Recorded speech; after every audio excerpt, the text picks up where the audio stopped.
Hello guys, स्वागत है आपका मेरे यूट्यूब चैनल पर। आई होप आप सब लोग अच्छे होंगे। आपका ज़्यादा समय न लेते हुए चलो स्टार्ट करते हैं आज की वीडियो। उसके दिल में रिग्रेट भर जाता है। माफ़ कर दो, मैंने तुम्हें बहुत हर्ट किया। प्लीज़ वापस आ जाओ। इस बार मैं तुम्हें कभी हर्ट नहीं करूँगा। उसकी नज़र अंबर पर टिक जाती है। अंबर, और तभी अंबर हंसती है, एक ऐसी स्माइल जो उसने पहले कभी नहीं देखी, एक प्योर फ्री खुश स्माइल। और उसी पल उसका दिल जैसे टूट जाता है। वाई, क्यों वो मेरे साथ कभी ऐसे नहीं मुस्कुराई। मुझे पूरा यकीन था कि अंबर दर्द में डूबी होगी।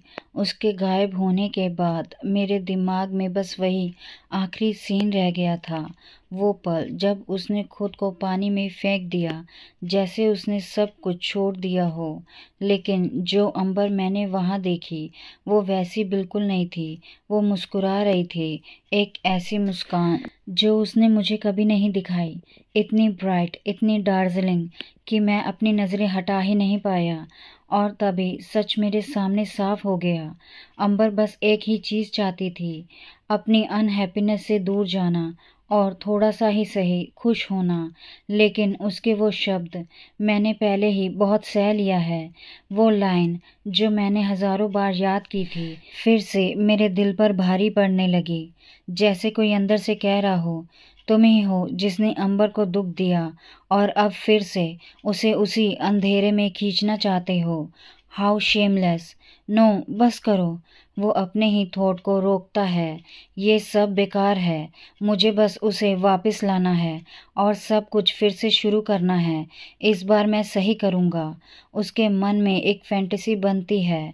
अंबर, योर ग्रेस, माफ़ कर दो, मैंने तुम्हारी खुशियाँ छीन ली। अब मैं तुम्हें कभी हर्ट नहीं करूँगा। मैं तुम्हें हर दिन मुस्कुराने की वजह दूंगा। मैं तुम्हें वो सब कुछ दूंगा जो पहले नहीं दे पाया।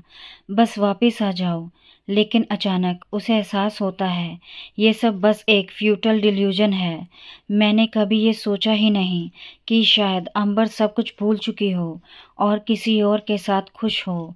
उसकी आंखों में सच्चाई उतर आती है। मैंने उसे कभी कुछ दिया ही नहीं। मैं उसे एक बार भी मुस्कुराहट नहीं दे पाया। मैंने उसे एक पल की शांति भी नहीं दी। और अब कैसे मैं उसकी इस शांति को तोड़ सकता हूँ। उसकी आवाज़ टूट जाती है। मेरे पास अब कुछ भी नहीं बचा। तभी असिस्टेंट लूक जिम के पास आकर बोलते हैं, योर ग्रेस, फेस्टिवल ख़त्म हो गया है और सर्च के बारे में। वो उसे बीच में ही रोक देता है। एक शांत लेकिन टूटी हुई आवाज़, बस सर्च बंद कर दो। और उसी पल 6 महीने की तलाश यहीं ख़त्म हो जाती है। और कहानी हमें एक दर्दनाक सच्चाई दिखाती है। कभी कभी प्यार का मतलब पकड़ कर रखना नहीं, बल्कि उसे जाने देना होता है। 6 महीनों तक अंबर को ढूंढते ढूंढते ग्रैंड ड्यूक की दुनिया बदल चुकी थी। मौसम भी बदल गया। विंटर से समर आ चुका था, लेकिन उसके कमरे में कुछ भी नहीं बदला। थकान, नींद की कमी और वो सेम क्लोथ्स, जैसे वो अब भी उसी पल में अटका हुआ हो। फिर असिस्टेंट लूक डोर नॉक करता है। Your grace, it's look, I am coming in. Gym थोड़ा इरिटेट होकर लूक को अंदर आने की परमिशन दे देता है। फाइन, कम इन, लूक बोलता है, एज यू कमांड। महल के अंदर एक भारी खामोशी छाई हुई है। एड्रियन की भेजी हुई रिपोर्ट अब भी टेबल पर पड़ी है, अनटच, बिल्कुल वैसी ही जैसे वक्त यहाँ रुक गया हो। लूक धीरे से फुसफुसाता है, हिज ग्रेस का खाना अब तक अनटच है और वो वही कपड़े पहने हुए हैं जो कल थे। क्या वो आज भी बिना रेस्ट के स्टेट अफेयर संभाल रहे हैं। तभी एक ठंडी आवाज़ कमरे में गूंजती है, लूक वहाँ खड़े खड़े क्या सोच रहे हो, रिपोर्ट दो। आह यस योर ग्रेस। लूक तुरंत संभलता है। फिर जिम लेटर पढ़ना शुरू करते हैं। अंबर एड्रिका मोनेस्ट्री में रह रही है। वो बच्चों का ख्याल रखती है, फ्लावर बेड संभालती है और हाल ही में फ्रेश फ्लावर से डेकोरेशन बनाकर बेच रही है। कमरे में सन्नाटा और गहरा हो जाता है। उनके डिज़ाइन और क्वालिटी की रेपुटेशन बहुत अच्छी है। यहाँ तक कि लॉर्ड की वाइफ ने भी अपने रिसेप्शन रूम के लिए उनसे वर्क कमीशन किया है। रिपोर्ट ख़त्म हो चुकी थी, लेकिन ग्रैंड ड्यूक धीरे से बुदबुदाते हैं, उसमें ऐसा टैलेंट था, मुझे कभी पता ही नहीं चला। उसकी आवाज़ में रिग्रेट साफ झलकता है। फिर जिम लेटर लिखना शुरू करते हैं। ये देखकर लूक थोड़ा हेजिटेट करते हुए पूछने की कोशिश करता है, यू ग्रेस, लेकिन जिम लूक की बात बीच में ही काट कर फिर वो स्लोली आदेश देते हैं, लूक ये एड्रियन को दे दो, जैसा लिखा है वैसा ही करो। लूक सिर झुका देता है, यस यू ग्रेस। कुछ देर का साइलेंस, फिर जिम के होठ हल्के से हिलते हैं। I will watch over here, एक धीमी टूटी हुई आवाज़, for just a little longer. उसकी आंखों में एक अजीब सा मिक्स था, प्यार, पछतावा और छोड़ देने की मजबूरी। हाँ, बस थोड़ी देर और। वो जानता था कि अगर वो अभी उसके पास गया तो शायद वो उसकी उस शांति को तोड़ देगा जिसे पाने के लिए अंबर ने सब कुछ छोड़ा था। लेकिन वो दूर से ही उसे देखना चुनता है, प्रोटेक्ट करना, बिना उसकी लाइफ में वापस आए। लेकिन दिल के किसी कोने में एक सवाल अब भी जिंदा था, क्या ये दूरी सच में उसे बचा रही है या ये सिर्फ एक और गलती है। सीन शिफ्ट होता है मोनेस्ट्री में। अंबर की दुनिया बिल्कुल अलग थी। वाओ, यहाँ एक छोटा सा बुक स्टोर खुल गया। बच्चे एक्साइटमेंट में चिल्ला रहे थे, अंबर तुम्हें रीडिंग पसंद है ना? अंबर की आंखों में चमक आ जाती है, इतनी सारी बुक्स। एलन धीरे से बताता है, हमें नहीं पता कौन है, लेकिन ये डोनेशन अनोनिमसली आया है और अमाउंट देखकर लगता है वही पर्सन है जिसने पहले भी मदद की थी। अंबर सोच में पड़ जाती है, सेम पर्सन। अंबर बोलती है, जो डोनेशन मिला था उसकी आइटम्स अभी तक बची हुई हैं, हमने विलेज में बांट भी दिए, फिर भी कुछ बचा हुआ है। गैब्रियल एक हल्की मुस्कान के साथ बोलती है, उनकी वजह से मोनेस्ट्री की फाइनेंसेस अब स्टेबल है। लेकिन उनके चेहरे पर हल्की सी उलझन थी, फिर भी कम से कम धन्यवाद तो कहना चाहिए। फिर एलन बोलता है, मैं खुद भी पता लगाने की कोशिश करूँगा। आमतौर पर इतनी बड़ी डोनेशन देने वाले लोग अपना नाम बताते हैं, लेकिन ये पर्सन कुछ अलग है। तभी बच्चे भागते हुए आते हैं, एलन आप कहाँ जा रहे हो, हम भी चलेंगे। गैब्रियल थोड़ा स्ट्रिक्ट बनते हुए, यो रास्कल्स, अभी अभी लाइब्रेरी खुली है और तुम लोग पढ़ने भी नहीं जा रहे। बच्चे हंसते हुए इधर उधर भाग जाते हैं। अंबर धीरे से रुकती है। लाइब्रेरी, एक हल्की सी याद, काफ़ी टाइम हो गया। उसकी आंखों में उदासी आ जाती है। ग्रैंड ड्यू के कैसल में भी मैं अक्सर लाइब्रेरी में टाइम स्पेंड करती थी। एक शांत सी मुस्कान, लेकिन दिल के अंदर कहीं ना कहीं पुरानी याद अब भी जिंदा थी। और उसी वक्त एक अनसीन कनेक्शन उसे साइलेंटली प्रोटेक्ट कर रहा था, शायद वही मिस्टीरियस डोनर। अंबर आगे बोलती है, और अब फिर से विंटर आ चुका है। देखते ही देखते 1 साल गुजर गया। फिर से दिल में दर्द सा उठ रहा है। इन दिनों ये फीलिंग और भी ज़्यादा होने लगी है। मुझे एलन से बात करनी चाहिए। नो, हेल नो, बिना सोचे कुछ भी बोलना सही नहीं होगा। शायद अभी फेस्टिवल को एंजॉय करना ही बेटर है। अब मेरे पास अच्छे फ्रेंड्स हैं और मैं वो सब कर पा रही हूँ जो मैं चाहती थी। ए पीसफुल एंड हैप्पी लाइफ, जिसकी मुझे हमेशा चाह थी। दिस। अंबर अपने दिल पर हाथ रख लेती है। फिर ये क्या है? ये दिल इतना भारी क्यों लग रहा है, जैसे कोई मुझे बुला रहा हो। अंबर के मुंह से खून निकलता है। अंबर की हालत बहुत खराब हो जाती है। और तभी एलन लाइब्रेरी में अंदर आते हुए बोलता है, right Amber, the lord's wife ने कहा था ना, अगर तुम्हें टाइम मिले तो उनसे मिल लेना। तभी एलन की नज़र अंबर पर पड़ती है। अंबर ज़मीन पर गिर जाती है। उसके मुंह, हाथ और कपड़ों पर ब्लड लगा होता है। ये देखकर एलन जोर से चिल्लाता है, अंबर आर यू ओके? अंबर।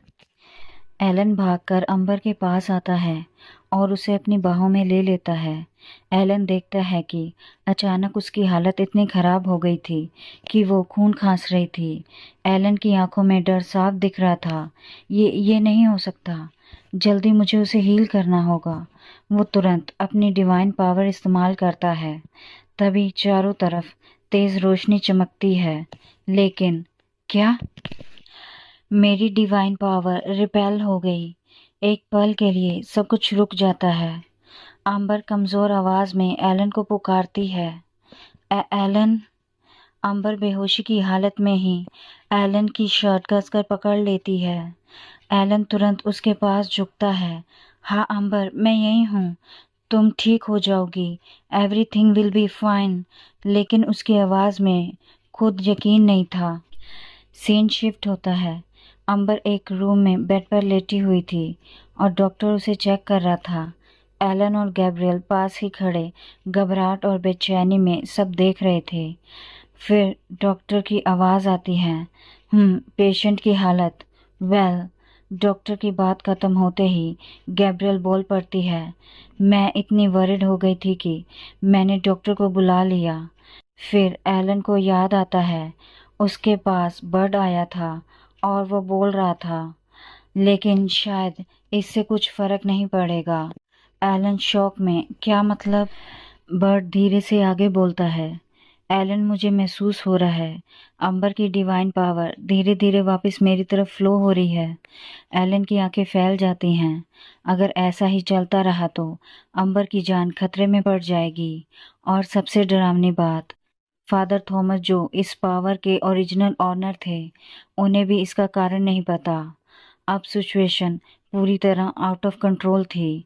अगर ये पावर ऐसे ही लीक होती रही तो अंबर, वो आगे बोल ही नहीं पाता।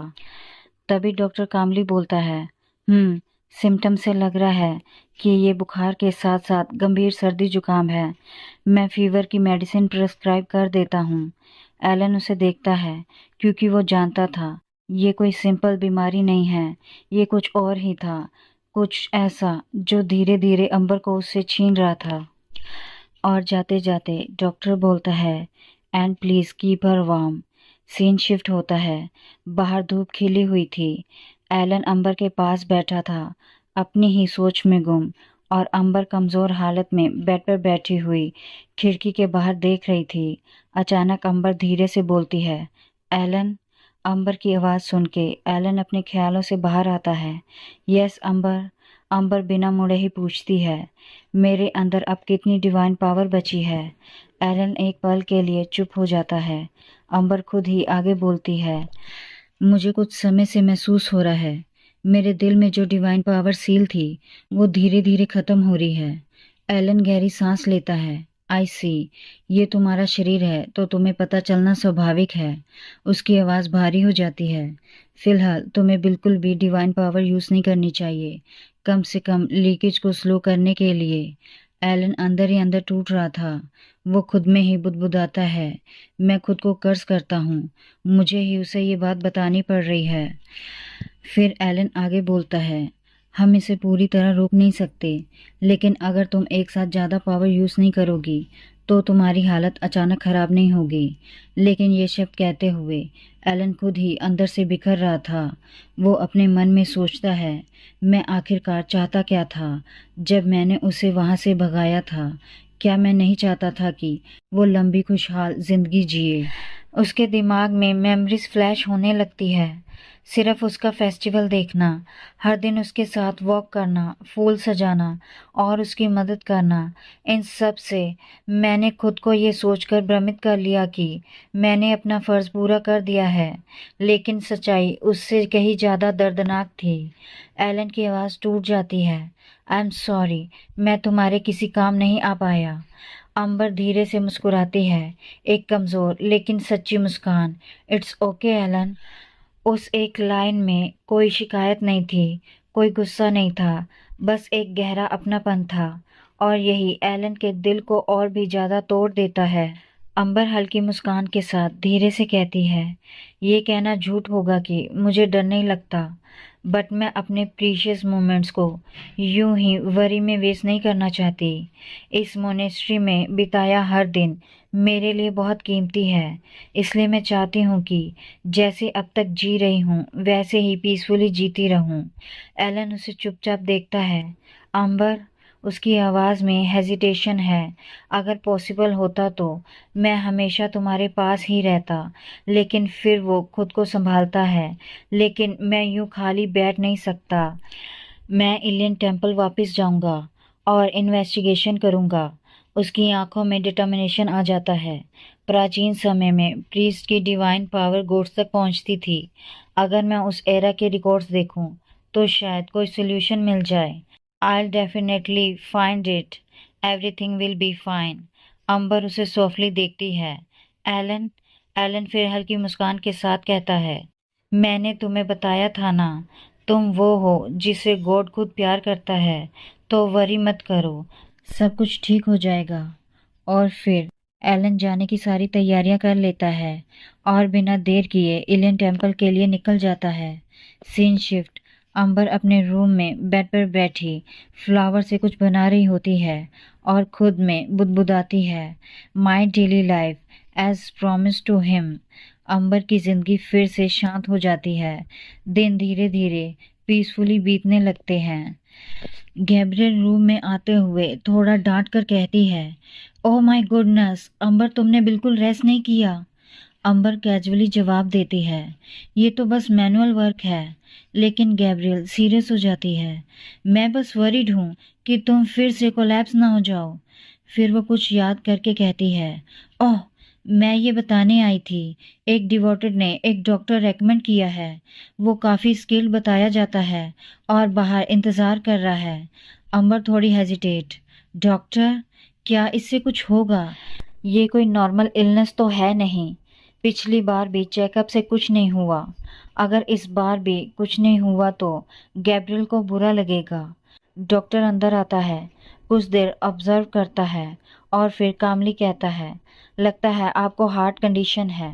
अंबर शॉक में, दिल के पास ब्लड फ्लो स्मूथ नहीं है, इसलिए आपका शरीर ठंड महसूस करता है और कभी कभी चेस्ट पेन भी होता है।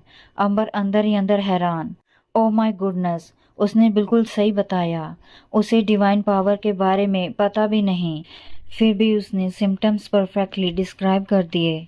डॉक्टर प्रिस्क्रिप्शन लिखते हुए, मैं आपको हार्ट मेडिसिन और सर्कुलेशन स्टेबलाइजर्स दे रहा हूँ। फिर डॉक्टर आगे कुछ बोलता है, एंड यू ग्रे बोलते बोलते रुक जाता है। अंबर और गैब्रियल हैरानी से उसकी तरफ देखती है, पर वो बात पलट देता है, अगर आपको फिर से कोई प्रॉब्लम फील हो, feel free to contact me any time. Amber हल्की मुस्कान के साथ, यस थैंक यू। कुछ देर बाद अंबर अपने बेड पर लेटी हुई अपने सीने पर हाथ रखती है। अमेजिंग, मेरी बॉडी इतनी हल्की लग रही है। डिवाइन पावर लीकेज तो अभी भी है, लेकिन चेस्ट पेन के गायब होते ही इतना फर्क पड़ गया। वो सोच में पड़ जाती है, वो डिवोटी कौन था जिसने इतना स्किल डॉक्टर भेजा, काश मैं उसे थैंक्स कह पाती।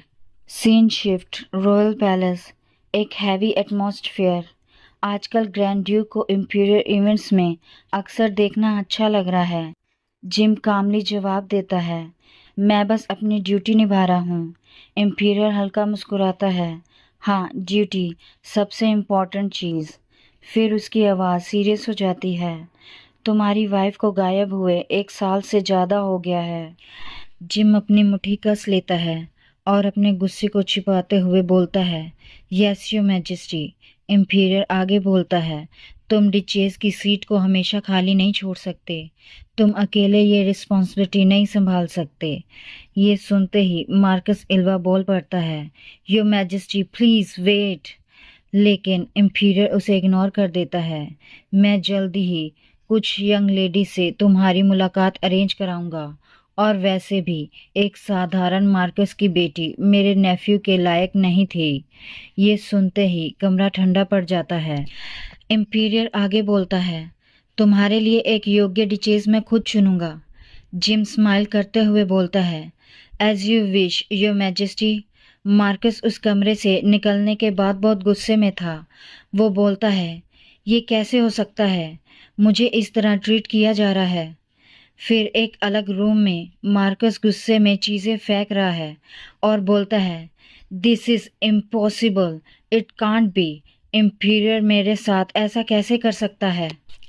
उसकी आंखों में पागलपन उतर आता है, और वो ग्रैंड ड्यूक, उसने मेरे साथ ऐसा करने की हिम्मत कैसे की? उसकी मुट्ठियां भिज जाती हैं। ये सब उस बिच अंबर की वजह से हुआ है। डैम इट, मुझे ये सब ठीक करना होगा। मैं इलॉयड फैमिली को ऐसे ख़त्म होने नहीं दूंगा। वो मुड़ता है, तुम भी ऐसा ही सोचते हो ना ग्रेसन? ग्रेसन इलॉडी, अंबर का हाफ ब्रदर। उसके चेहरे पर कोई इमोशन नहीं, लेकिन उसकी आंखों में एक गहरी डेंजरस सोच चल रही थी। ग्रेसन इलॉडी, अंबर का हाफ ब्रदर। उसके चेहरे पर कोई इमोशन नहीं, लेकिन उसकी आंखों में एक गहरी डेंजरस सोच चल रही थी। मार्कस इल्वा गुस्से भरी आवाज में बोलता है, डैम इट, ये कैसे हो सकता है? वो नालायक लड़की भाग गई होगी। वो गुस्से में चिल्लाता है, तुम भी ऐसा ही सोचती हो ना ग्रेसन? ग्रेसन दीवार से टिककर अपने हाथ बांधे अपने फादर की सारी बात सुन रहा होता है। कुछ पल की खामोशी, फिर ग्रेसन ठंडी आवाज में कहता है, आपने पहले तो कहा था कि वो मर चुकी है। वो आदमी और भड़क जाता है, नो नो, वो लड़की मरी नहीं है। उसने ये सब प्लान किया सिर्फ मुझे फूल बनाने के लिए। उसकी आंखों में पागलपन उतर आता है। मैंने उसे पाला पोसा और वो मुझे ऐसे रिपे कर रही है। डैम इट, डैम इट, वो बेकार लड़की। फिर वो खुद को कंट्रोल करता है। अभी ऐसा नहीं चल सकता, अभी कुछ करना होगा। But what? वो जल्दी जल्दी सोचने लगता है, अगर इम्पीरियल मुझे इग्नोर कर रहा है तो शायद क्राउन प्रिंस। अचानक उसकी आंखों में एक चालाकी चमकती है। दैट्स इट ग्रेसन, तुम्हारे क्राउन प्रिंस से कनेक्शन है, क्यों नहीं तुम उनके पास जाकर मदद मांगते? Wanna you ask him. कुछ देर का साइलेंस, फिर ग्रेसन बोलता है, फाइन। मार्कस इल्वा खुश हो जाता है, यही तो मेरा एल्डेस्ट सन है। You are much more capable than that brat. Grayson मुड़ता है, मैं चलता हूँ। मदर को मेरा रिगार्ड, मतलब सम्मान दे देना। पीछे से फिर से आवाज आती है, ग्रेसन, क्राउन प्रिंस से मिलना मत भूलना, अंडरस्टूड? ये सुनकर ग्रेसन को बहुत गुस्सा आता है। उसके जबड़े कस जाते हैं, पर वो कुछ बोले बिना ही रूम से बाहर निकल जाता है।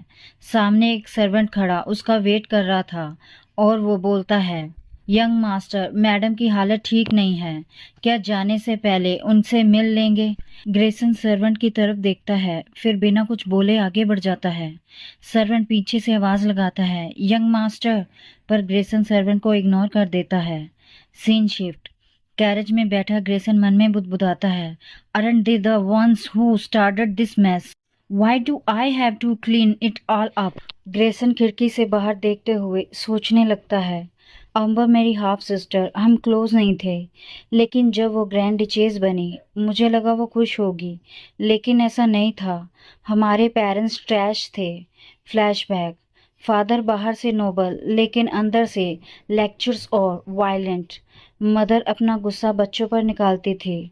हर दिन का अब्यूज़ जो पहले मुझ पर होता था, अंबर के आने के बाद उसी पर शिफ्ट हो गया। ग्रेसन की आंखों में गिल्ट।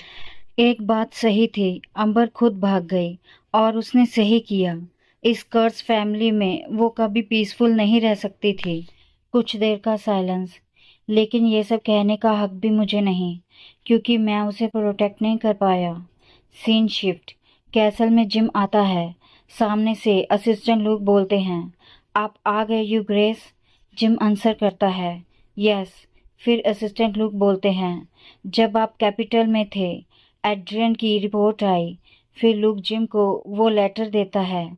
जिम लेटर पढ़ना शुरू करता है। लेडी अंबर के हार्ट पेन का ट्रीटमेंट हुआ, अब वो रिकवर कर चुकी हैं और फिर से अपने काम में लग गई हैं। It seems you have nothing to worry about. Grand duke हल्का सा रिएक्ट करता है। हार्ट प्रॉब्लम, क्या ये कंजेंटल है? उसकी आंखों में चिंता थी। बचपन से ही उसकी हेल्थ वीक थी, लेकिन खून खांसना, फेंट होना। असिस्टेंट लोग जिम की ये हालत देखकर परेशान हो जाता है। कुछ देर की चुप्पी, फिर असिस्टेंट लुक धीरे से बोलता है, यू ग्रेस, माफ़ कीजिए, लेकिन अगर आपका कोई प्लान नहीं है तो maybe bring lady Amber here. Do you really have no such intention? कुछ देर का साइलेंस, फिर असिस्टेंट लुक बताते हैं, letter with marriage proposal capital से लगातार आ रहे हैं। अब ग्रैंड ड्यूक दो रास्ते के बीच खड़ा है। एक तरफ ड्यूटी, थ्रोन, न्यू मैरिज, और दूसरी तरफ अंबर, उसका खोया हुआ प्यार। क्या वो उसे वापस लाएगा या उसे हमेशा के लिए खो देगा? फिर लूक पूछता है, क्या इसी वजह से आपको कैपिटल बुलाया गया था? लेडी की हेल्थ अच्छी नहीं है, क्या कंट्री साइड की बजाय यहाँ ट्रीटमेंट करना बेटर नहीं होगा? ये सुनकर जिम अपनी नज़रें चुराने लगता है और लेटर को कसकर पकड़ लेता है। उसे समझ नहीं आ रहा था कि वो क्या बोले। फिर जिम अपने मन में ही बोलता है, मुझे किसी की ज़रूरत नहीं थी सिवाय अंबर के। उसके दिल में एक तीव्र इच्छा उठती है। मैं अभी इसी वक्त वहाँ जाना चाहता हूँ, उसे देखना चाहता हूँ, उसकी मुस्कान, उसकी वो चमक, उस जगह पर जहाँ मैं नहीं हूँ। मैं उसे अपनी आंखों से देखना चाहता हूँ और उसे प्रोटेक्ट करना चाहता हूँ। लेकिन वो खुद को रोक लेता है। लेकिन मैं फिर से उसकी बदकिस्मती नहीं बनना चाहता। फिर जिम लूक से बोलता है, you may go, I want to rest. फिर असिस्टेंट लूक आंसर करता है, of course you grace. Luke के जाने के बाद जिम खिड़की के पास खड़ा हो जाता है और बाहर गिरती हुई स्नो देखते हुए खुद में ही बुदबुदाता है, इट्स नाइस, यहाँ काफ़ी स्नो है। एक धीमी फुसफुसाहट, अंबर क्या वहाँ भी स्नो गिर रही है? सीन शिफ्ट, कई हफ्ते गुजर जाते हैं। एलन अभी तक वापस नहीं आया, लेकिन वो लगातार कैरियर बर्ड के जरिए खबरें भेज रहा है। इन्वेस्टिगेशन डेड एंड पर पहुंच गई है, लेकिन अंबर मुस्कुरा देती है, इट्स ओके, कम से कम कोई है जो मेरे बारे में सोच रहा है। ये कहते हुए अंबर चेयर पर बैठ जाती है एलन के लिए लेटर लिखने के लिए, और मन में लगातार खुद से बातें करती रहती है। और इसलिए मैं अपना वादा निभाऊंगी ताकि एलन कम वरी करे। वो अपनी लाइफ को नॉर्मल रखने की कोशिश करती है। Simple, peacefully ordinary. Scene shift, market side. Amber Gabriel से बोलती है, ओह माय, लगता है हमने पूरे हफ्ते के लिए यही सब ऑर्डर किया था, पर ये बहुत सारा सामान है। क्या आप इतना सारा सामान उठा पाएंगी? गैब्रियल हंसते हुए, मैं कैरेज लेने ही जा रही थी। तभी गैब्रियल एड्रियन को देखकर बोलती है, आह, कैरेज की बात आई। मिस्टर एड्रियन, आप पहले कोचमैन थे ना? एड्रियन थोड़ा हिचकिचाता है, यस, अगर आपको कैरेज चाहिए तो मैं अभी अरेंज कर देता हूँ। ये बोलते हुए एड्रिक अपनी कैप से अपना फेस कवर कर लेता है। तभी गैब्रियल एड्रिक को अंबर से इंट्रोड्यूस कराती है। ये मोनेस्ट्री में हेल्प कराते हैं, बहुत डिलीजेंट और काइंड हैं। फिर मुस्कुराते हुए, और वही हैं जिन्होंने उस डॉक्टर को रेकमेंड किया था। अंबर सरप्राइज हो जाती है, रियली? मैं आपको थैंक्स करना चाहती थी, मेरी हेल्थ काफ़ी इम्प्रूव हुई है। एड्रिक नज़रें झुका लेता है, ये कुछ भी नहीं है, मुझे थैंक्स कहने की ज़रूरत नहीं। अंबर कंफ्यूज हो जाती है, बट हल्का मुस्कुराती है और मन में सोचती है, हाउ मॉडेस्ट। तभी बर्फ गिरनी शुरू हो जाती है और एड्रियन वहाँ से चला जाता है। बट वहीं कुछ दूरी पर एक मिस्टीरियस पर्सन इन तीनों पर नज़र रखे छुपकर खड़ा था, और उसका फेस भी साफ नज़र नहीं आ रहा था। और वो धीरे से ऑलमोस्ट विस्पर करते हुए बोलता है, there you are, possessor of divine power. वहीं दूसरी तरफ जिम अपने रूम में सो रहा था। वो नींद में ही बड़बड़ाता है, Amber, please stay with me, don't go. बोलते हुए ब्लैंकेट को अपने कांपते हाथों से कसकर पकड़ लेता है। फिर एक प्यारी सी आवाज आती है, you grace, I am right here. तभी जिम की आंख खुल जाती है। वो सामने देखता है तो अंबर उसके साथ लेटी हुई थी, शांत, खूबसूरत, जैसे कुछ हुआ ही ना हो। जिम चौंक जाता है। फिर अंबर जिम के गाल को सहलाते हुए बोलती है, did you have a bad dream? Jim realize करता है कि अंबर उसके सामने है। वो थोड़ी हैरानी से पूछता है, अंबर, यू आर रियली? मैंने कहा था ना, मैं कहीं नहीं जाऊंगा, मैं तुम्हारा इंतज़ार करूंगा। ये बात सुनकर अंबर जिम की तरफ देखती है और बोलती है, क्या तुम्हें मुझ पर भरोसा नहीं था? Gym shock. फिर वो अंबर के गाल को प्यार से छूते हुए बोलता है, नो, मुझे तुम पर भरोसा था, तुम झूठ नहीं बोलती। फिर वो उसे पास खींचता है और दोनों किस करने लगते हैं। अंबर घबराती है, बट योर ग्रेस। जिम बोलता है, श्श। अंबर अंबर फिर बोलती है, इट्स स्टिल डे टाइम, मुझे शर्म आ रही है। जिम अंबर की बात को इग्नोर करके आगे बोलता है, don't be, you are beautiful. लेकिन तभी उसके इमोशन कंट्रोल से बाहर हो जाते हैं। अंबर घबराकर बोलती है। Wait you grace. Jim Amber की बात सुनकर रुक जाता है और उसे कसकर गले लगा लेता है और बोलता है, I am sorry, I am so sorry. वो खुद से सवाल करता है, क्या ये सब मेरी गलती है? और तभी उसे सच्चाई समझ आती है। जब भी मैं तुम्हें देखता था, जो फीलिंग्स मेरे अंदर उठती थी वो गुस्सा नहीं था। मैं कितना बेवकूफ़ था। मैंने उसे एंगर समझ लिया सिर्फ इसलिए क्योंकि तुम मार्कस इल्वा की बेटी थी। मैंने खुद को धोखा दिया। उसकी आवाज़ टूटने लगती है। लेकिन मेरी फीलिंग्स कभी गुस्सा नहीं थे। मैं बस कंफ्यूज और पैथेटिक था जिसने तुम्हें सिर्फ दर्द दिया और फिर भी तुम मुझे प्यार करती रही। अंबर भले ही देर हो चुकी हो, लेकिन सच में मैं। अंबर सॉफ्टली मुस्कुराती है। It's all right Jim. Amber Jim को कसकर गले लगा लेती है और जिम के ऊपर दबाव बनाने लगी।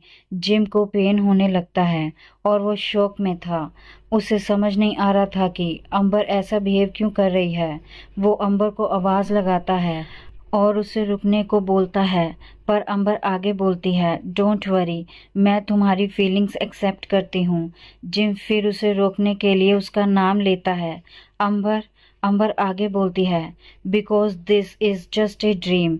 ये बोलते हुए अंबर की आवाज़ बदल जाती है और वो बहुत डरावनी दिखने लगती है और देखते ही देखते अंबर पूरी तरह जिम में बदल जाती है और जिम देखता है कि अंबर की बजाय जिम खुद ही उसके ऊपर बैठा हुआ था और उसे बोलता है, तुम्हें ये सब तब कहना चाहिए था जब वो तुम्हारे पास थी। You piece of trash. ये बोलते हुए वो उसका गला दबाने लगता है और शौक की वजह से उसकी आंखें खुल जाती हैं। वो हड़बड़ाकर उठता है, सांसें तेज, दिल भारी। डैम इट, रियलिटी वापस आ चुकी थी और उसके साथ रिग्रेट जो अब कभी ख़त्म नहीं होगा। Scene shift. कमरे में हल्की ठंड थी। अंबर धीरे से मेडिसिन की तरफ देखती है और मेडिसिन पी लेती है। इस ब्रोंक का इफ़ेक्ट भी धीरे धीरे कम हो रहा है। अंबर अपना हाथ बढ़ाकर डोर ओपन करती है।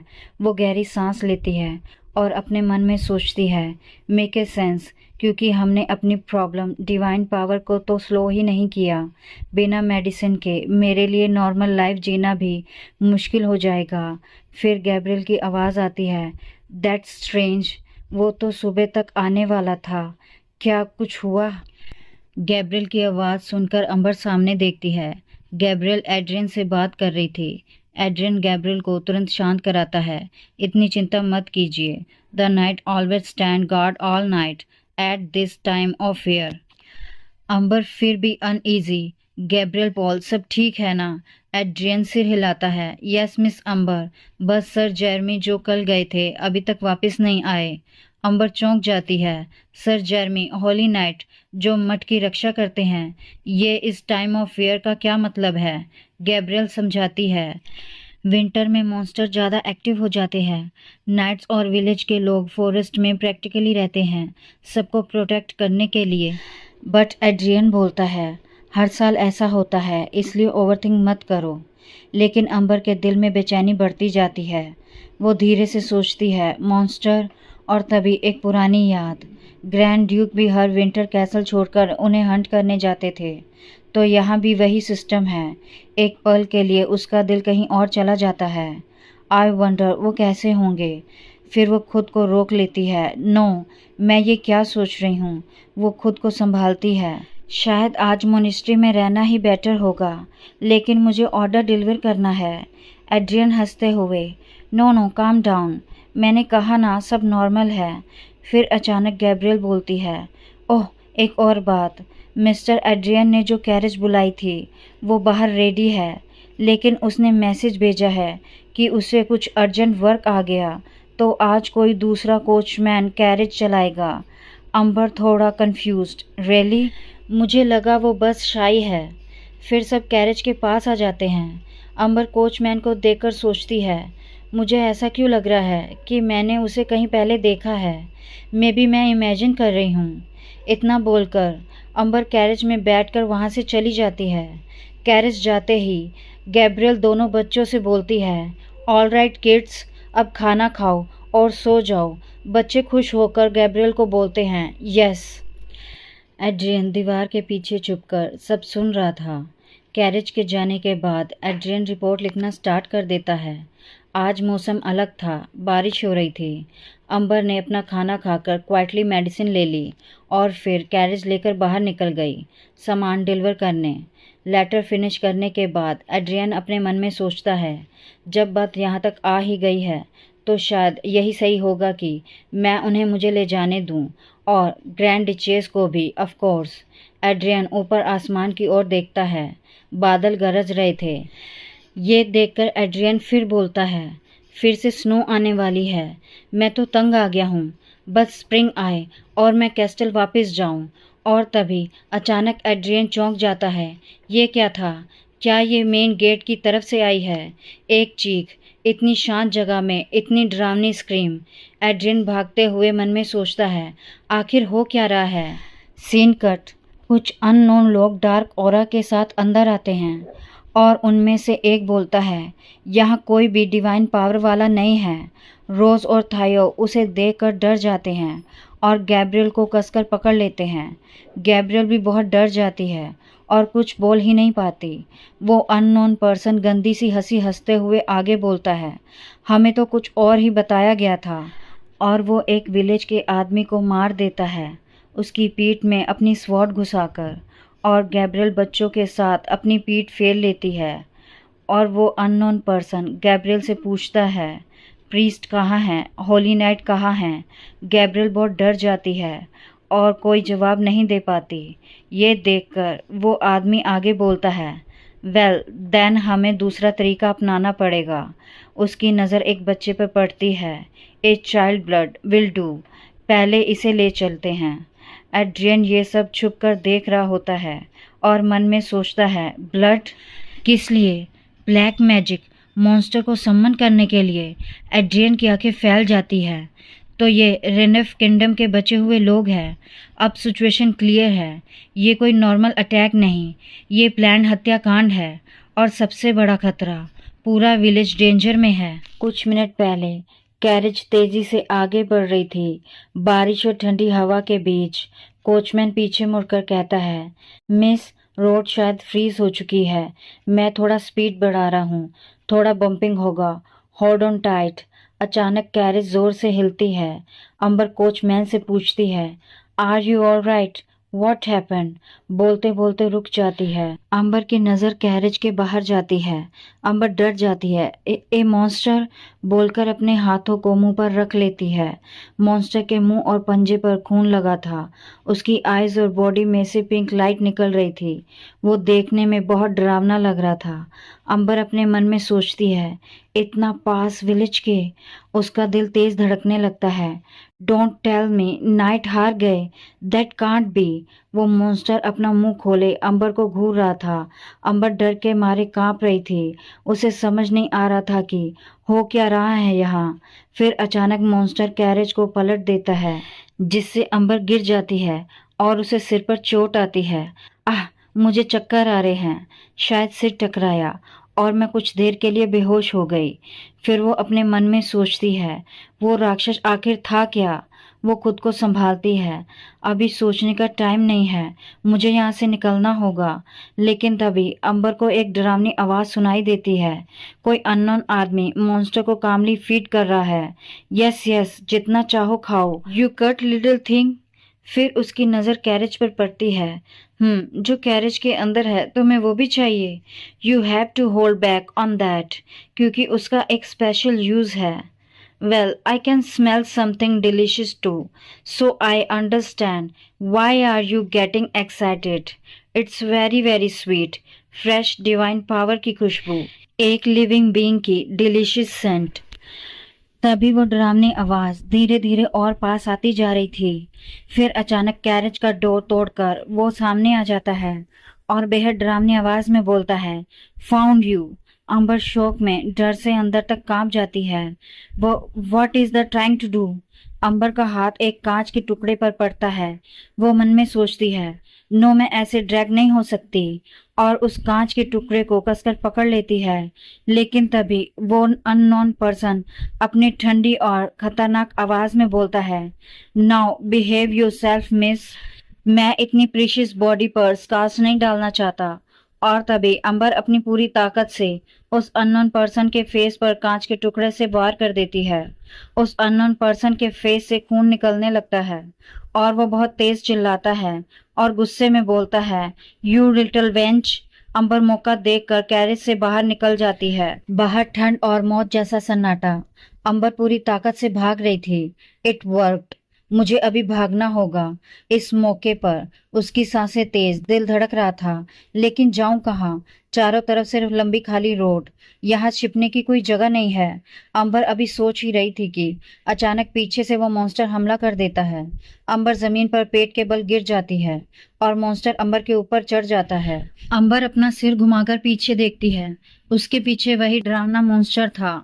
डर के मारे अंबर के पसीने छूटने लगते हैं और तभी उस अननोन पर्सन की आवाज आती है, ठंडी और डरावनी। हाँ, good job my cut child. उसकी आंखों से खून बह रहा था।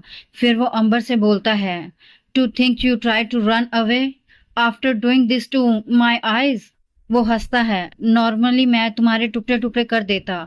अंबर डर से कांप उठती है, लेकिन वो अचानक टोन बदलता है, लेकिन मैं तुम्हें छोड़ रहा हूँ। एक खतरनाक स्माइल, क्योंकि तुम्हारे पास एक स्ट्रेंज डिवाइन पावर है।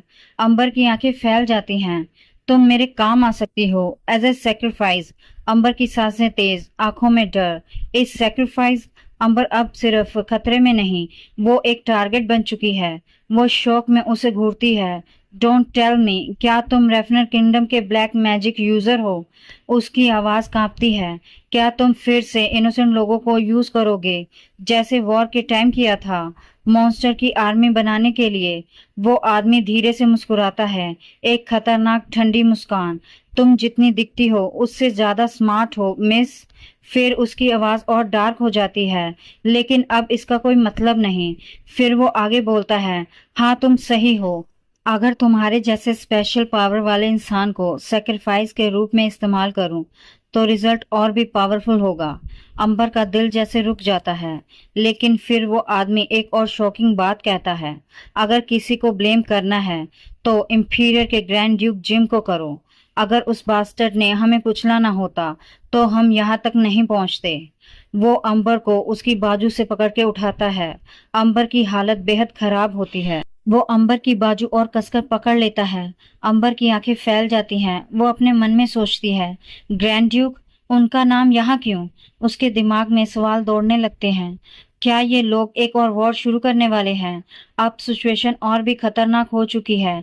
ये सिर्फ मेरी फाइट नहीं, ये एक पूरे किंगडम की फ्यूचर की बात है। अगर ये रिचुअल पूरा हुआ तो मॉन्स्टर की आर्मी फिर से जन्म ले सकती है और इस बार शायद कोई भी उन्हें रोक नहीं पाएगा। अंबर की आंखों में डर नहीं, बल्कि दूसरों की चिंता थी। अगर मैं ऐसे ही पकड़ी गई और सैक्रिफाइस हो गई तो मेरी पावर सबको खतरे में डाल देगी। उसके मन में चेहरे उभरते हैं, एलन, गैब्रियल, थायो, रोजमेरी, पूरा विलेज। और फिर उसका दिल कसकर जकड़ जाता है। वो फिर से वॉर में चला जाएगा, फिर से अकेले, फिर से सालों तक दर्द झेलेगा। अंबर अपनी डिवाइन पावर को इकट्ठा करने लगती है। उसकी आंखों से आंसू निकलते हैं। बस यही एक बात है, बस यही एक बात। That is the one thing जिसे मैं कभी नहीं देखना चाहती। हमें इसका नाम नहीं बताया गया तो हम इसे विलन बुलाएंगे। विलन चिल्लाता है, स्टॉप रेजिस्टिंग और चुपचाप मेरे साथ चलो। लेकिन अंबर हार नहीं मानती। वो पूरी ताकत से उस पर डिवाइन पावर का यूज करके वार करती है और एक तेज लाइट चमकती है। विलन को पेन होता है, वो चिल्ला उठता है। अंबर अपने मन में सोचती है, डिवाइन पावर काम कर गई, बस एक बार और। लेकिन तभी उसका शरीर जवाब देने लगता है, वेट, नो, मेरा दिल। वो जमीन पर गिर जाती है और उसके मुंह से खून निकलने लगता है। विलन हंसता है, क्या पैथेटिक ट्रिक दिखा रही हो तुम, बस मेरा टाइम वेस्ट कर रही हो। विलन अंबर के बालों से उसे पकड़कर घसीटते हुए ले जाने लगता है। अंबर खुद से टूटती हुई, मैं एक इंसान को भी रोक नहीं पाई, डिवाइन पावर यूज करने के बाद भी। विलन अपने काले जादू से कैरेज को सीधा करता है और फिर से पहले जैसा कर देता है। फिर अंबर को घसीटते हुए कैरेज के अंदर पटक देता है। अंबर की आंखें बंद होने लगती हैं। अंबर अपने मन में आगे बोलती है, आई एम सॉरी एलन, मैंने प्रॉमिस किया था कि मैं कभी अपनी डिवाइन पावर यूज नहीं करूंगी। कुछ देर का साइलेंस। क्या मैं ऐसे ही मर जाऊंगी? एक पल के लिए सब कुछ थम जाता है, फिर उसके अंदर से एक आवाज उठती है, नो। उसकी उंगलियां जमीन को कसकर पकड़ती हैं। मैं मरना नहीं चाहती, लेकिन उसकी आंखों में अब भी एक आखिरी जिद बाकी थी। कम से कम मैं ऐसे मरना नहीं चाहती। उसकी मुट्ठियां भिज जाती हैं। वो अपने दांत बींचते हुए बोलती है, मैंने एक प्रॉमिस किया था कि मैं सेफ और हैप्पी रहूंगी जितना हो सके। उसकी आंखों में अपने लोगों की तस्वीर, उनके साथ जिनसे मैं प्यार करती हूँ। और तभी अचानक अपने हॉर्स पर सवार, हाथ में स्वॉर्ड पकड़े हुए, चिल्लाते हुए कैरेज की ओर तेजी से बढ़ता आ रहा था ग्रैंड ड्यूक जिम। जिम अपनी स्वॉर्ड को हवा में घुमाता है और हॉर्स के सिर को काटकर स्वॉर्ड हॉर्स के पीठ में घुसा देता है। ये देखकर विलन गुस्से से चिल्लाता है, व्हाट? तुम्हारी इतनी हिम्मत टू थिंक तुम यहाँ तक आ गए हमारे काम में इंटरफेयर करने के लिए? फिर वो ब्लैक मैजिक करता है और उसके हाथ से एक पिंक लाइट निकलती है। ये देखकर जिम पूरी तरह अलर्ट हो जाता है। वो लाइट जिम को हार्म करने वाली होती है, बट जिम पूरी तेजी से अपनी स्वॉर्ड को हॉर्स की बैक से निकालता है और उस लाइट को अपनी स्वॉर्ड से ही रोक देता है और बिना समय गवाए विलन की एक बाजू काट देता है। और इस वजह से कैरेज पलट जाता है और अंबर कैरेज से बाहर गिरने लगती है। अंबर अपने मन में सोचती है, आह, क्या मुझे अभी अभी बाहर निकाल दिया गया? अंबर जमीन पर गिरने लगती है। सब कुछ ब्लर। अभी क्या हुआ? उसकी सांसें तेज हो जाती हैं। Is this the end? आंखें बंद होने लगती हैं और तभी जिम अपनी पूरी ताकत से भागकर आता है और अंबर को पकड़ लेता है। अंबर जिम की बाहों में ही बेहोश होने लगती है और तभी जिम अंबर को आवाज लगाता है, अंबर। उस एक नाम में फेयर भी है, रिलीफ भी, क्योंकि जिस इंसान से वो भाग रही थी वही उसे बचाने वापस आया है। जिम अंबर से बोलता है, ओपन यू आईज प्लीज अंबर। अंबर की पलकों में हल्की सी हलचल। मैं अंबर शायद कुछ कहना चाहती थी। वो उसे अपनी बाहों में थामे हुए बोलता है, it's okay now Amber, really it's okay. Amber देखो, मैं आ गया हूँ, सब सच में ठीक हो जाएगा। सीन फ्लैशबैक में उस दिन, शायद इसलिए क्योंकि मैंने अंबर को अपने ड्रीम में देखा, मेरी मेंटल स्टेट पहले से भी ज्यादा खराब होने लगी। खुद को संभालना नामुमकिन सा हो रहा था, दिमाग शांत नहीं था। तो मैंने एक स्ट्रॉन्ग मेडिसिन ली, सोचा कि शायद मुझे नींद आ जाएगी तो ये बेचैनी खत्म हो जाएगी, लेकिन उस दवा ने मुझे सुलाने की बजाय मेरे दबे हुए इमोशन को और भड़का दिया। आई वॉन्ट टू सी हर, मैं अंबर को देखना चाहता हूँ, बस एक बार अपनी आंखों में उसे भर लेना चाहता हूँ। मेरा रोम रोम बस तुम्हें पुकार रहा था। मेरा मन किया कि बस भाग कर आऊं और तुम्हें जी भरकर देख लूं। फिर ख्याल आया कि नहीं, मुझे तुम्हारे सामने नहीं जाना चाहिए। तुम अपनी दुनिया में खुश हो, एक ऐसी दुनिया जहां मेरा कोई वजूद नहीं है। पर ये कमबख्त दिल नहीं माना। मुझे तुम्हारी वो बातें, वो आवाज और वो देखने का अंदाज इतना याद आ रहा था। फिर मेरा दम घुटने लगा। फिर भी मैं उसे दूर से देखना चाहता था, भले ही मैं उसे वापस ना ले जा सकूं। मैं उसे देखने की चाह में चलता चला गया और जब मुझे होश आया, मैं अपने हॉर्स पर पागलों की तरह दौड़ रहा था।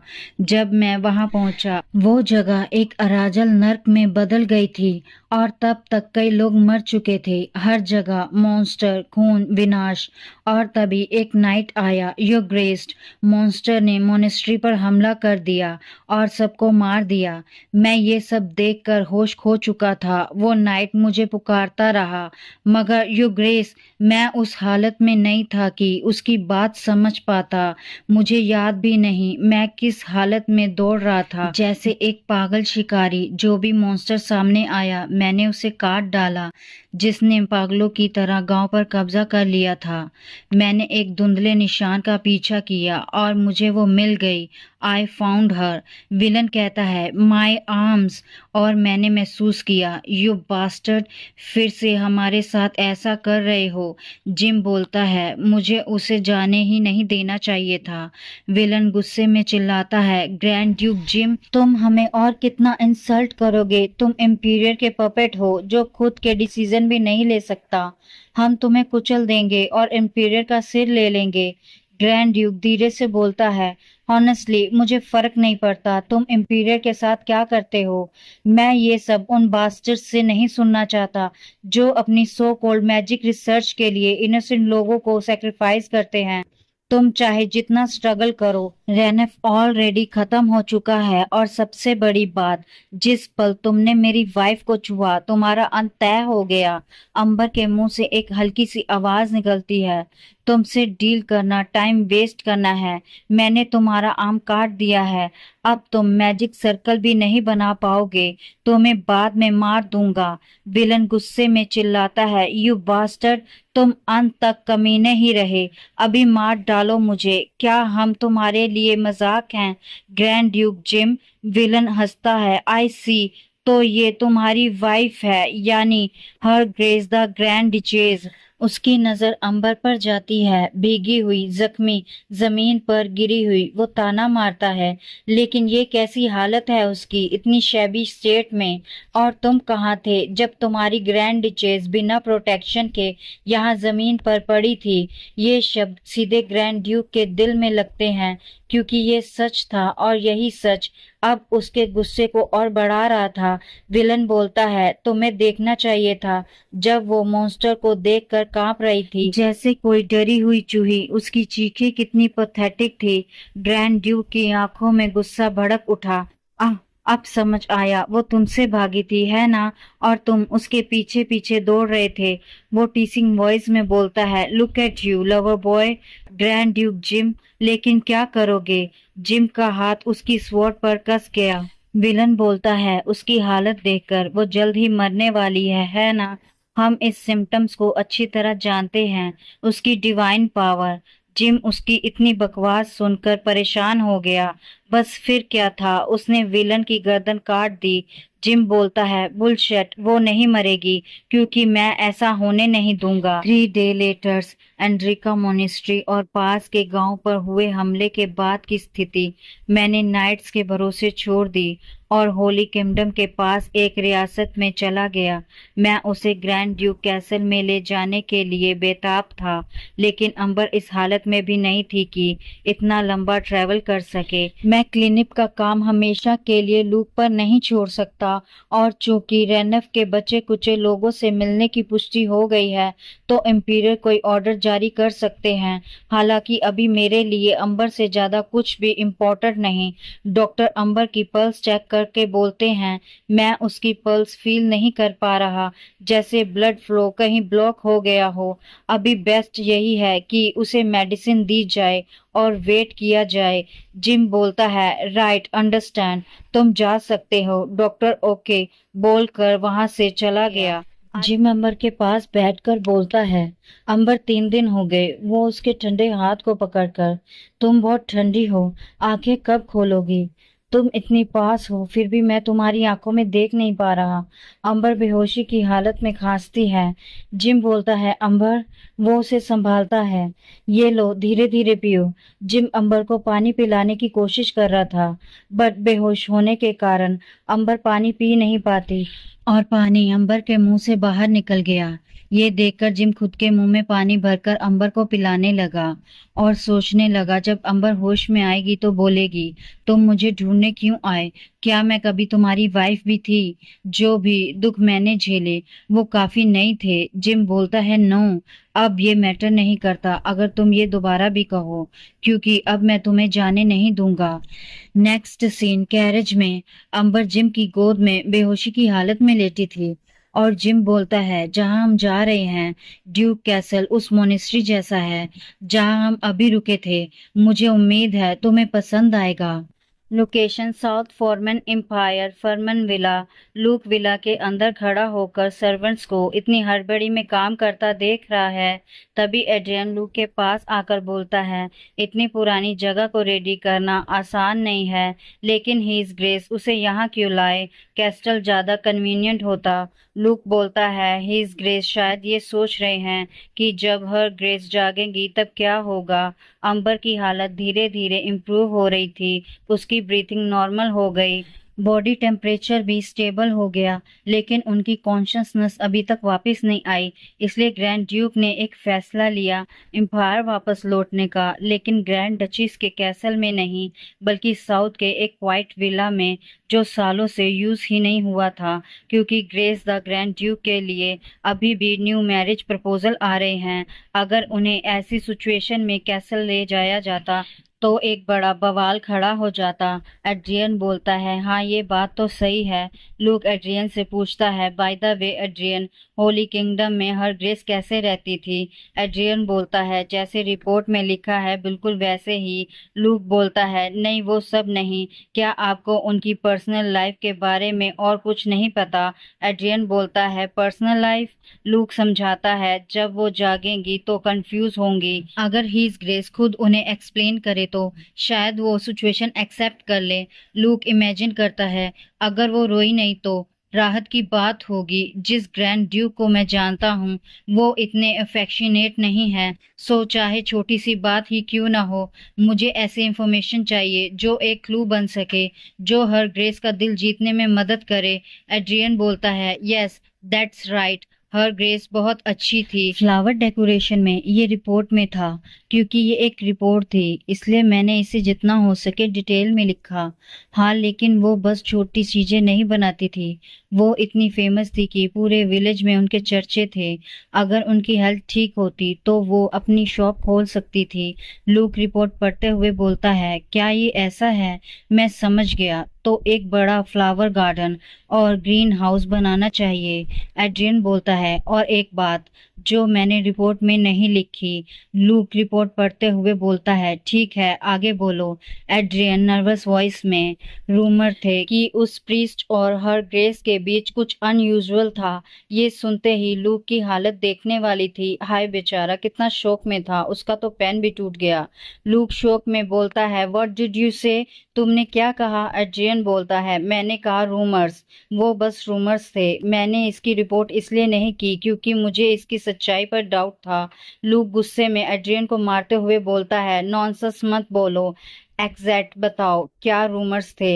एड्रियन सोचते हुए बोलता है, वेल रोज शाम को साथ वॉक करते थे अंबर की हेल्थ के लिए। दोनों साथ में फ्लावर बेड संभालते थे क्योंकि अंबर हैवी चीजें नहीं उठा सकती थी। हर मील साथ खाते थे, वैसे वहां बाकी लोग भी होते थे। लोग गुस्से में एड्रियन पर चिल्लाकर बोलता है, तुमने सब कुछ क्लियरली देखा और फिर भी तुम इसे रूमर्स का नाम दे रहे हो। एड्रियन डर से कांपते हुए बोलता है, आई एम सॉरी। लूक बोलता है, नो ऑनेस्टली मैं भी रिपोर्ट नहीं कर पाता। अगर हिज ग्रेस को पता चलता तो क्या होता पता नहीं, मुझे ये सीक्रेट रखना होगा। एड्रियन तुम भी कभी हिज ग्रेस को मत बताना। अचानक पीछे से जिम बोलता है, एब्सोल्युटली व्हाट? दोनों जिम को वहां देखकर चौंक गए और बोले, यू ग्रेस? जिम बोलता है, कंटिन्यू। उस बास्टर्ड प्रीस्ट और अंबर के बीच क्या रिलेशनशिप था? दोनों के मुंह से आवाज ही नहीं निकल रही थी, वो बस इतना बोलते हैं। वो जिम गुस्से में बोलता है, एलन रेफ्यूडियो, वो फिर से, वो उसके लिए आखिर है क्या? नेक्स्ट सीन, अंबर को होश आ गया। वो बोलती है, वेयर एम आई? मैं कहाँ हूँ? पास खड़ी अंबर की मेड लिंजी बोलती है, यू ग्रेस, आपको होश आ गया? अंबर बोलती है, तुम लिंजी हो? लिंजी बोलती है, यस इट्स मी, मैं लिंजी हूँ। हे भगवान, मुझे अब क्या करना चाहिए? वो खुद में बुदबुदाती है, मुझे सच में लगा था आप कभी नहीं जागेंगी। अंबर बोलती है, तुम यहाँ क्यों हो? तुम यहाँ मोनेस्ट्री में कैसे आई? लिंजी बोलती है, यू ग्रेस, ये मोनेस्ट्री नहीं है, ये ग्रैंड ड्यूक का विला है एम्पायर के साउथ में। मोर इम्पोर्टेंटली, आप अभी बहुत पेल दिख रही हैं, मैं डॉक्टर को बुलाती हूँ, इसलिए प्लीज लेटी रहिए। अंबर शौक में बोलती है, the south of the empire, he is grace the grand duke villa. Why he is grace the grand duke? मैं यहाँ क्यों हूँ? Don't tell me he is grace, no, मुझे जाना होगा। लिंजी अंबर को पीछे से आवाज लगाती है, यू ग्रेस, आप कहाँ जा रही हैं? अंबर बोलती है, ये पॉसिबल नहीं है। वो यहाँ कैसे? मुझे अभी निकलना होगा। सामने डोर बंद था। नो वे। पीछे से जिम ने अंबर को आवाज लगाई, अंबर तुम कब जागी? Are you all right? Hallway में ठंड है, तुम ऐसे कपड़ों में। अंबर शौक में बोलती है, योर ग्रेस। जिम बोलता है, मुझे लगा ही था, तुम बहुत पेल लग रही हो, रुको मैं डॉक्टर को बुलाता हूँ। अंबर बोलती है, अब इतने टाइम के बाद क्यों? जिम के मुंह से बस अंबर का नाम निकलता है। अंबर। अंबर अपने दिल पर हाथ रखकर बोलती है, माय हार्ट जैसे फटने वाला है। मैं फिर से इस इंसान के सामने क्यों खड़ी हूँ? जिम बोलता है, अंबर काम डाउन, तुम यहाँ सेफ हो, लेकिन मुझे तुमसे कुछ पूछना है। अंबर बोलती है, नो, मैं यहाँ से जा रही हूँ। जिम बोलता है, तुम कहाँ जाने की बात कर रही हो? क्या तुम उस मोनेस्ट्री में वापस जाना चाहती हो जो अब कंप्लीटली डिस्ट्रॉय हो चुकी है? अंबर बोलती है, कंप्लीटली डिस्ट्रॉय? तुमने कुछ किया, तुमने मोनेस्ट्री को हार्म किया। जिम बोलता है, नो, ये तुम क्या कह रही हो? जिम को कुछ रियलाइजेशन हुआ। अंबर, डोंट टेल मी, तुम्हें कुछ भी याद नहीं। What happened? अंबर बोलती है, रिमेंबर व्हाट? आपका क्या मतलब है? मुझे छोड़ दो प्लीज। जिम बोलता है, तुम यहाँ डॉक्टर को बुलाओ। लिंजी बोलती है, यस। अंबर बोलती है, मुझे जाना होगा। जिम बोलता है, वेट अंबर, तुम इस हालत में कहीं नहीं जा सकती। अंबर बोलती है, I said I am going. Gym बोलता है, मैं तुम्हें एक सेकंड के लिए भी अपनी नजरों से दूर नहीं जाने दूंगा। जिम ने अंबर को अपने कंधे पर उठा लिया। अंबर बोलती है, तुम ये क्या कर रहे हो? पुट मी डाउन, मुझे नीचे उतारो। जिम बोलता है, प्लीज बस शांत रहो। जिम अंबर को रूम में ले आया। वो बोलता है, अंबर, तुम्हें कितना याद है? माफ करना कामली, धीरे धीरे याद करने की कोशिश करो। आज के लिए बस इतना ही, मिलते हैं नेक्स्ट वीडियो में। अगर आपको मेरी एक्सप्लेनेशन पसंद आ रही है तो प्लीज़ लाइक करें, शेयर करें, कमेंट करें, हाइप करें और सब्सक्राइब करें। Thank you.